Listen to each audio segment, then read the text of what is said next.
What really happened in the FNAF Security Breach Ruin DLC? Who are these new characters, and what are their motives? And what is the true ending that will change everything we know about the FNAF lore? In this video, I will try to answer those questions. Trust me, you don't want to miss this. And don't forget to leave your thoughts and theories in the comments below, hit that like button, and all that other YouTube stuff. Before we begin, I have a couple notes. I'm trying to get part 3 of my playthrough out, but the audio got messed up, and I'm trying my best to figure out the best way to put this video out for you guys.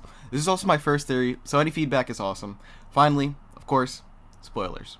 I hope you enjoy. Starting off, what happened?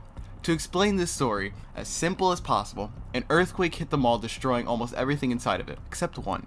An animatronic hidden far below the Pizzaplex who is able to mimic voices. He uses this power to lure Cassie to the pizzeria using a voice of a friend who is the only one to show up at her birthday party.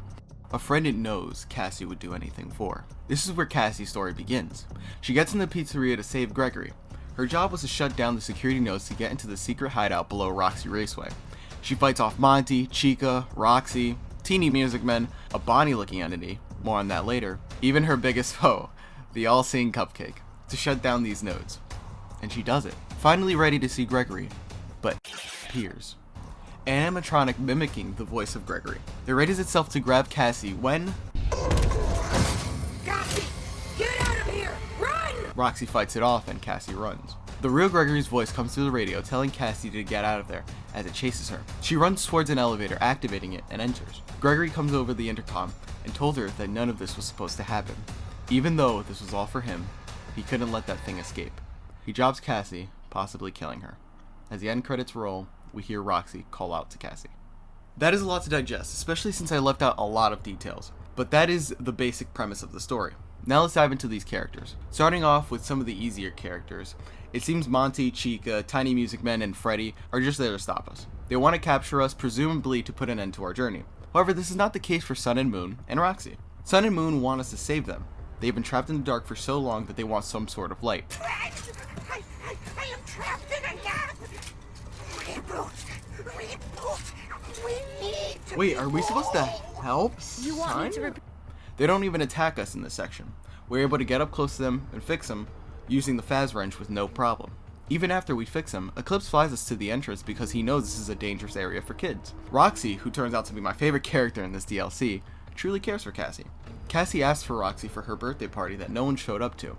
Roxy cares for Cassie even when Cassie shuts down her security node, fighting for her at the end chase scene. Roxy's goal was to find Gregory to get her eyes back, but when we find she tries to save us instead. I believe these two didn't fight Cassie because her name was in the file somewhere, unlike Gregory's, because of her dad's affiliation with the company and her birthday party at the facility. Speaking of which, Cassie. Cassie's goal is simple, to save Gregory. But who is she? Without going too deep into speculation, we know that she's obviously a friend of Gregory. Her dad worked at the mall, and she's probably somewhat of a loner because no one showed up to her birthday party. She can't be an Afton because that's Elizabeth. It's possible that Henry had 2 daughters, but it doesn't seem likely. And I don't want to open up the robot kid cans of worms, so I won't go there. It's also possible that she's just a new character, but with a name like Cassie, you know Steelwool wanted some people's theories brain going, so here we are. Now on to Glitch Trap. It seems the Mexis program has a very similar security measure to deal with people trying to release. While I'm not outright stating that this thing is Glitch Trap, we could all tell what it is. It seems the Mexis program had downloaded some fragments of the Glitch Trap virus to its security program, and he's out for revenge. Kind of. What I believe is yes, Glitch Trap objective is to stop us from releasing it. The Mexis program didn't specify how exactly one might need to stop a helpless child. So Glitch Trap is both good and bad in that way. His goal is to stop Cassie by taking control of her. That's what I think, at least. Finally, Gregory and it. Now let's get to the real tricky part.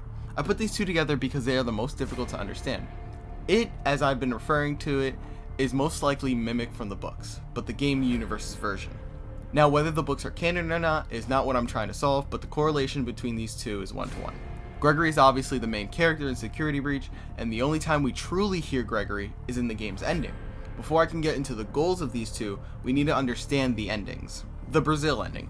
First of all, such a weird title, but it's the easiest to talk about. We don't follow Gregory's orders fully and head towards the cartoon Freddy cutout. We put the Vanny mask on and we are sent to what seems to be the Princess Quest ending. This is probably a dream conjured up by Cassie, and I think she ends up being taken by the Mimic. I don't think this is the canon ending. However, it does give us more evidence that the Princess Quest ending did actually happen. The Scooper ending. The Scooper ending is the most confusing. We find all the security cameras which open doors to the Scooper area. Once all of these are found, you get chased by the Mimic in weird clothing. It's like an amalgamation of many animal costumes put together. You run into the Scooper room and hit a button in which, well...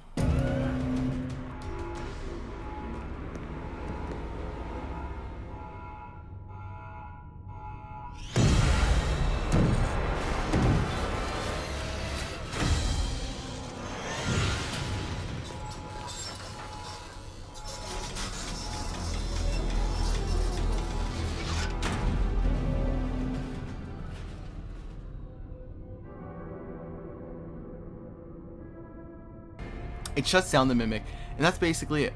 I don't think this is canon. However, it does give us more evidence to maybe the backstory of the Mimic. It's more speculation, but that's what I think. The normal ending.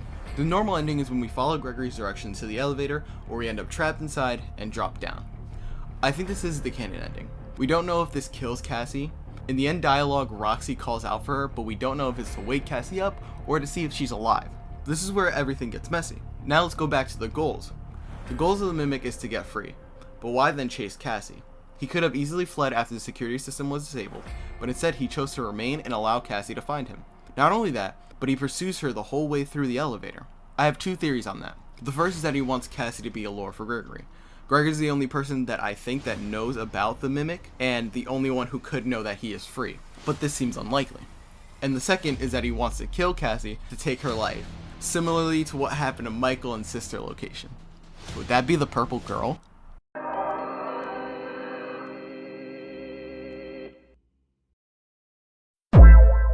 Now let's talk about Gregory's goal. The Mimic using Gregory's voice, it's hard to tell when either one is talking. Gregory tells us that he wasn't in the Pizzaplex the entire time, and that he will help her escape, so that should be his goal. However, it's that same Gregory that drops us down the elevator shaft. For those that need a refresher, during the end cutscene in the elevator, there's a brief burst of static near the end of Gregory's dialogue that could be the Mimic taking over the system. So you can make two arguments that either one is talking. Let's split these into two possible outcomes. One where Gregory is talking the entire time, and the other where the Mimic takes over the system. If Gregory is talking the entire time, why help Cassie in the first place? Why help her run away from the Mimic only to kill her? And evidence for this theory is that we know how easy it was for Gregory to brutalize the animatronics, taking Chica's beak, Monty's claws, and Roxy's eyes. But does that mean he will kill a friend? I don't think so. However, Gregory is right that they couldn't be risked being followed, because part of the Mimic was in the elevator. That's why I think it doesn't keep trying to get through the elevator. Even though it's just an arm, that is still part of the Mimic that can be set free. That's all I can think of for the Gregory argument. Now, what's more likely is the other possibility, where the Mimic is the one who starts talking. This is how I think it went down. Gregory does try to help Cassie by taking her to the elevator, but it was the best spot for Mimic to trap Cassie. The Mimic drops the elevator, killing Cassie and taking over her body.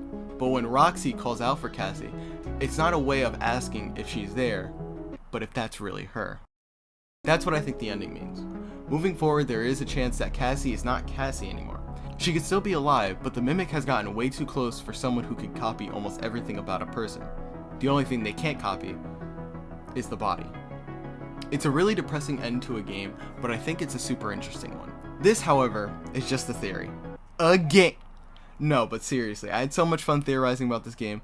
This is just the tip of the iceberg too. There's so much more to theorize about, like the Vanny mask, what exactly does it do, or what the connection between Bonnie and the Mop-Bops could mean. Feel free to share your thoughts and theories in the comments. I'm eager to hear your insights, and don't forget, like and subscribe, all that stuff. Thank you guys so much for watching. I love y'all. I'll see you in the next one. Peace out.